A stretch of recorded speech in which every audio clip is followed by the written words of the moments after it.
It's Gok, we're back again. I've been getting a lot of DMs and Instagram, kind of just like questions about like the kind of photos that I take and stuff like that. Just 1 second.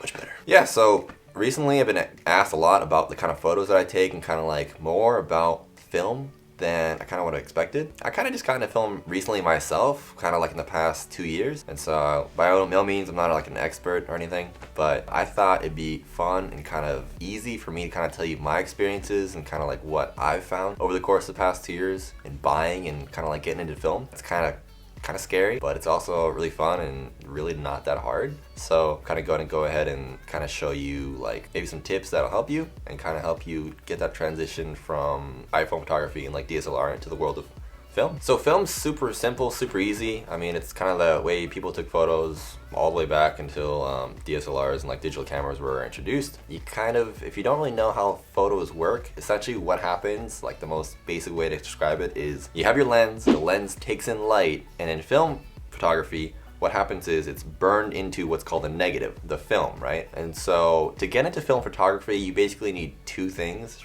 really simply. You need your film camera, and you need your film. I've got just standard 120 film right here. There's 2 kind of basic types of films that most people use for basic street film photography.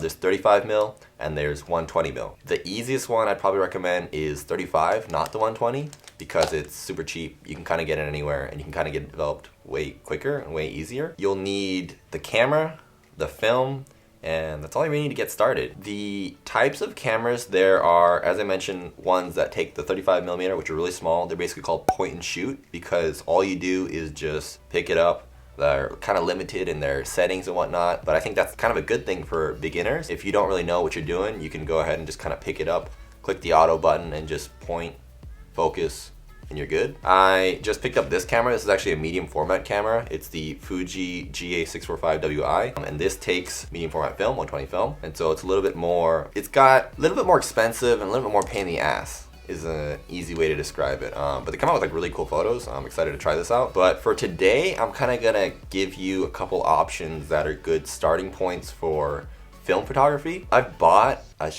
ton of 35mm cameras in the like last 2 years, and I mean I've gone through all like the major ones you see in like all like the big social media platforms like the Contax T2, the Yashica T4. I've gone to the RICOH GR1, and I've gone to like all the major ones. I've also bought like a handful of like cheaper ones, but in my experience, to be honest, I know people talk about like sharper lenses and stuff like that on the higher end ones, like the Minolta TC1 and stuff like that, and they're all amazing, don't get me wrong, but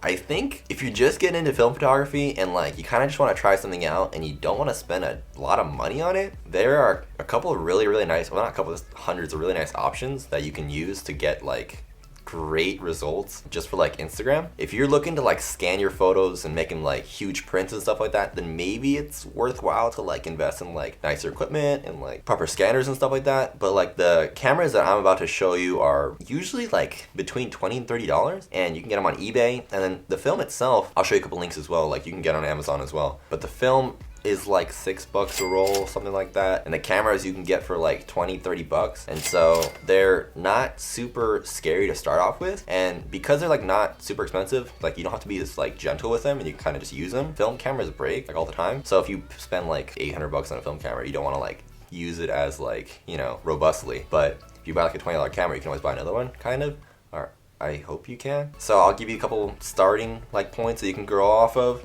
but really the great thing about film is that each camera is unique and each film that you use is unique as well. So yeah, let me head over to the computer and show you like a couple good cameras, and hopefully we can get you started on the film journey.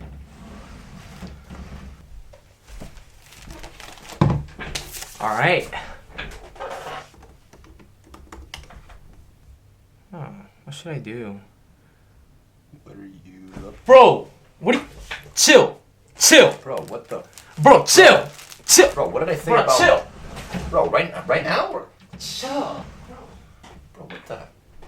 Yo, come on, man. Yeah, sorry. Yeah, we just won't talk about it. All right. So the premier place to check out film cameras is clearly eBay. Trusted, so trusted. Actually, you can actually use Etsy as well. Etsy's another good one that I use. But for right now, we'll just use eBay. The first camera that I want to show you guys is called a KYOCERA LYNX 70. I've used this one in the past. I actually don't have any more. I gave it to a friend. But the KYOCERA LYNX 70 retails, not retails, but resales for around 40 bucks. Okay, one of the things that you need to keep in mind when you're buying used film cameras is that you want to make sure that the seller puts like a guarantee or like states somewhere that the camera actually works. A lot of these cameras they sell are like junk. They're called junk or as is, which means that they don't work. You want to make sure that before you purchase a camera that you either message the seller or like it says like working condition. So that way, like if you buy it and it doesn't work, you can get your money back. That's kind of like the only like risky item. So let's kind of like scroll down here. Like this one, for instance, it says KYOCERA LYNX 70, 35 to 70 millimeter zoom lens working. So this one's 39 bucks. Really, really, really good price. Clearly it says, gives the information about it. It's a Canon camera. And then here it says all in working condition, all in caps, by the way, all in caps. Big point right there. The motors don't seem to be winding the film on properly when you check them with no film. However, they seem to work fine when the film is loaded. Kind of sus. Not gonna lie, kind of sus. But if he says it works, then the eBay has like a policy where like you can get a refund. So that's one. If you want to spend a little bit more money and like just be 100% sure, this one says all in working condition, has box and original papers, few scratches. This I've used this before. It's really, really cool. It's got zoom lens 35 mil to 70 mil, which means that 35 millimeter is like a really, really nice like street photography. Like if you're out like eating with your friends and you just want to take a photo of them at the table, it's a great focal length. Like it's not too far, not like wide enough that you can get like nice photos of friends. And 70 millimeters is like a nice zoom lens. So like if you want to like take pictures further away, they're really nice. A lot of these 35 millimeter cameras have flashes built in, which is beautiful and it's perfect for like night photography. If you want to like close up, you can't really take like landscape photos at night because the flash doesn't reach your subject. But if you want to take like close up like portraits or like pictures of your friends, great option.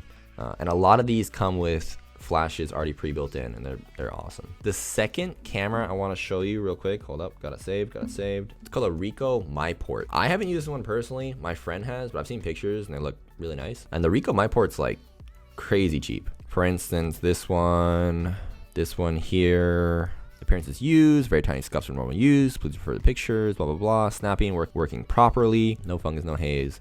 They talk about the lens a lot when they sell used cameras. That's what they mean by like fungus or haze and stuff like that. That's stuff on the lenses. So it looks good. Its rank is EXC++++, which means it's got some scratches and stuff, but the working condition, which you care about, is really nice. A lot of these come from Japan directly. I live in Japan, so like the shipping is quicker for me, but like shipping shouldn't be too much. Here, yeah, it says 15 bucks and 35 bucks for the camera. Super cheap. Great camera to use as well, according to the pictures that I've seen. This one is a 38 to 60 millimeter focal length, so also another great one if you want to do portraits or like landscape. And it's also got a built-in flash, also nice. Super simple to use. You just kind of look in, half press to focus, and then you click away, and that's your photo. These two I'd highly recommend. So once you've picked out like a camera that you think might work, make sure it says in working condition and not junk. Just watch out for the word junk because those things are junk. You're gonna want to purchase film. You can purchase film at like camera shops if you have one locally. If you're like in a city, there's always cool camera shops that have film. What you'll need for these two cameras is 35 millimeter film. So I'm gonna not Google, but eBay search 35 millimeter. One film that I highly recommend and I love, one of my favorites, is called FUJI SUPERIA. They sell them in packs. You can buy them like in individual rolls. These ones are 20 bucks. Let me just see what they have. Yeah, so here you can see this one's a Fuji color roll. It's got 5 rolls for, that's about like what, 28 bucks roughly. These are sold at 200 ISO, which is essentially like how bright the film comes out. Let's choose, this is a really good one to start out with, KODAK Gold. Yeah, let's go with the KODAK Gold for right now. So this is a really simple film, really, really nice colors. Film is fun because you can just like try out stuff and see what you like. And so there's not like one better than the other. This one's $19.25 for 3 rolls. So roughly, quick math, like $6-7 a roll. So yeah, like super simple.